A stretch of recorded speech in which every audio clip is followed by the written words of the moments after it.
প্ৰথম কথা হ'ল এবাৰ আমাৰ যি গোৱালপাৰা যি পঞ্চায়ত নিৰ্বাচন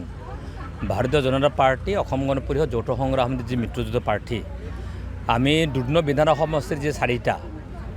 আৰু পশ্চিম গোৱালপাৰা সমষ্টিৰ যি 4টা আছে এই 8টা আমাৰ জয়ীটো একদম খাটাং 100% আৰু টোটেল যিহেতু 16টা আছে 9টা হ'লে জিকে গতিকে আৰু পশ্চিম আৰু জলেশ্বৰ সমষ্টিৰ পৰা আৰু 2টা ZPC আমাৰ মিত্ৰজোঁট NDA জিকিব গতিকে এবাৰ জিলা পৰিষদখন জিকাটো আমাৰ হাতত অহাটো NDAৰ হাতত অহাটো এইটো 100% খাটাং আৰু আজি কোচধোৱা জিলা পৰিষদ আমাৰ নিভাষ কাকলাৰী ডাঙৰীয়া কেণ্ডিডেট আমাৰ মিত্ৰজোঁটৰ কেণ্ডিডেট আৰু ইয়াৰ যিজন প্ৰতিনিধি আছে সেই প্ৰতিনিধিজনে মই ভাবোঁ আজি তাৰিখত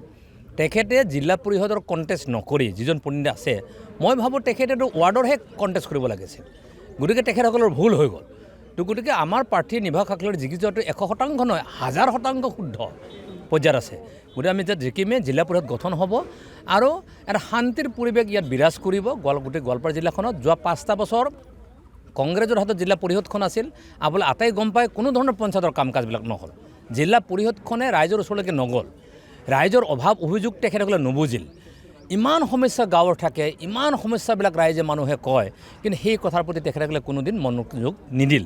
আৰু NDAৰ নেতৃত্বত ভাৰতীয় জনতা পাৰ্টীৰ নেতৃত্বত যেতিয়া জিলা পৰিষদখন গঠন হ'ব আপোনালোকে চাব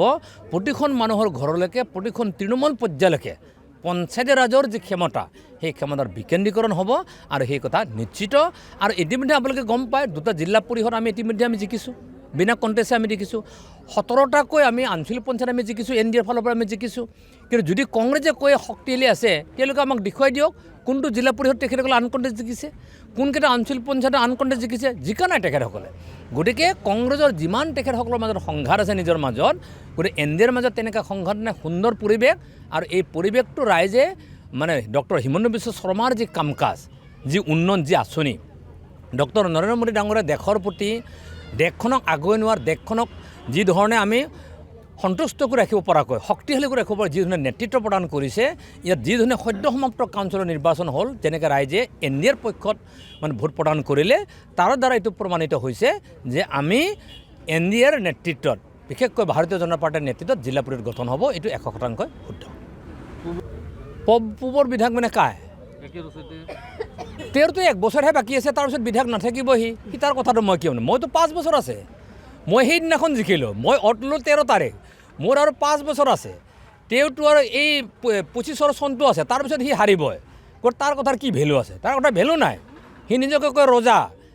হ'লেতো তাৰ প্ৰজা থাকিব লাগে তাৰ প্ৰজাই নাই সেইকাৰণে চিমলি তলত খেদা খালে গুৰু চটকাত খেদা খাইছে তেওঁলোকে সিদিনাখনে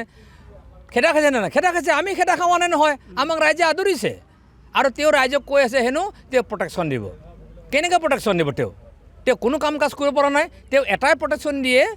যে আমাৰ মন্ত্ৰীসকলে ৰাস্তাবিলাক গৈ ফেলে ইনগ্ৰেশ্যন কৰে তেওঁ ৰাতি গৈ চুৰ কৰি ফেলে তেওঁৰ ফলকখন মনে মনে লগাই থৈ আহে তেওঁ সেইটো কামত এক্সপাৰ্ট গোটেই এবছৰ তেওঁৰ কাৰ্যকাল আছে তাৰপিছত তেওঁ বিধায়ক হিচাপে নাথাকে গতিকে তেওঁৰ কথা গুৰুত্ব দি লাভ নাই মূল্য তেওঁৰ নাই তাৰ কথা বাদ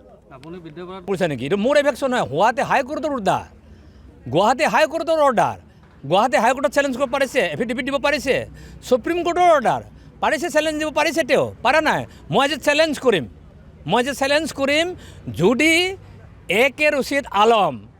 যদি তোৰ মাতৃভূমিৰ প্ৰতি মৰম আৰু স্নেহ আছে গুৱাহাটী হাইকোৰ্টত তেওঁ যাই পেলাই PIL কৰক এভেকশ্যন নকৰিব বুলি পেলাই মই চেলেঞ্জ কৰিলোঁ আৰু যদি মোৰ চেলেঞ্জ যদি গ্ৰহণ কৰিব নোৱাৰে আজি তেওঁ ৰিজাইন দিয়ক